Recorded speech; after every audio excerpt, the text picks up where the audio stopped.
Tonight's all about taking a stand for what you believe in here at the Pass the Light film premiere.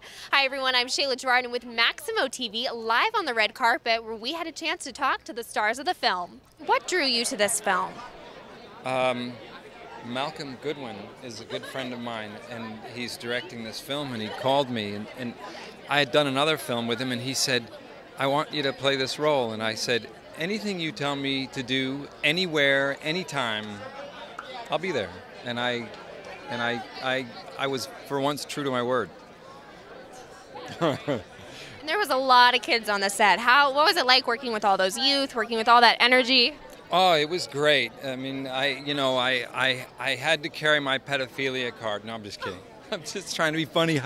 No, no, they were great. And you know what? They so professional, so ridiculously professional, almost schooling me in a weird way. It was like, these guys, they had it together. They were, every time we showed up on set, they knew their lines, they knew what their characters were, and they were so invested, really invested in their characters. And for me, that was, you know, don't keep that joke in. That was probably an off-color joke, shouldn't it? Now, is there anything you think that you learned from them, being a youth? That's a very good question. I did. I mean, you know, I think when I was that age, that most of these kids were, I didn't take things quite as, it was a different era, and I didn't take things quite as seriously. I didn't work as hard. I got to the level in my craft on the slow boat, so to speak. But if you go back and look at some of my old stuff, you'll see what I'm talking about. I mean, these guys were just, they had their game. They have chops, you know, amazing. They start young and they just really, they get it good. Yeah. Oh yeah, really. And they're so good in this movie. The stuff that I've seen. It's really amazing, really amazing. And this film was shot largely at a high school, so if you could go back and tell your high school self one thing, what advice would you give them? I would have never given up trying to be part of the radio station.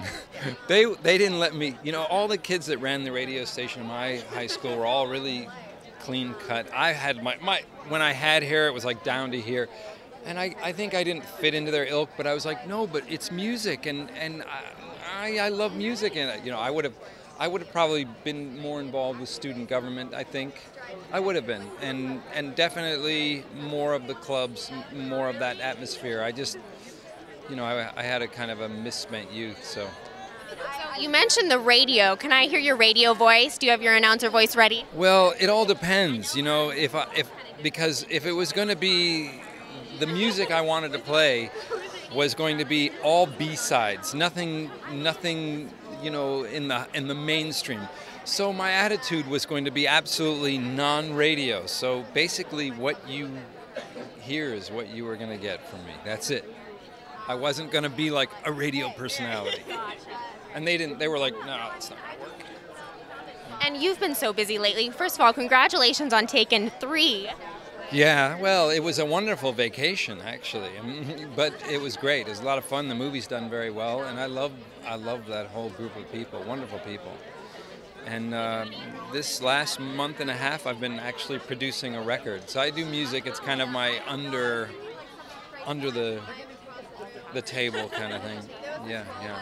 And I'm directing a film called Big Life. So we start shooting in March. So how does transitioning from acting and directing feel? I think that's kind of seamless, really. If you have had enough experience, I think that it's really understanding character. It's really important. Understanding motivation and character, and I think that a lot of that will motivate what your shots are going to be or what your choices are with the actors, and particularly breaking a script down. I mean, that's really a lot of my work is, you know, before I start, I just tear the script apart, and it's the same with acting. It's a very similar kind of thing. So. Okay, and I have to ask you, can I see your best Liam Neeson impression from Taken? John, you've got to be kidding me. You're crazy. Nice. Spot on. That's you know, that's off camera on set. Things I would do. He'd go, golly, John, you're crazy. Don't. Oh. No, the off-camera Liam Neeson. Yeah. He's a lovely guy, yeah. Well, thank you so much for talking to us tonight. Thanks for having me. Cheers, guys.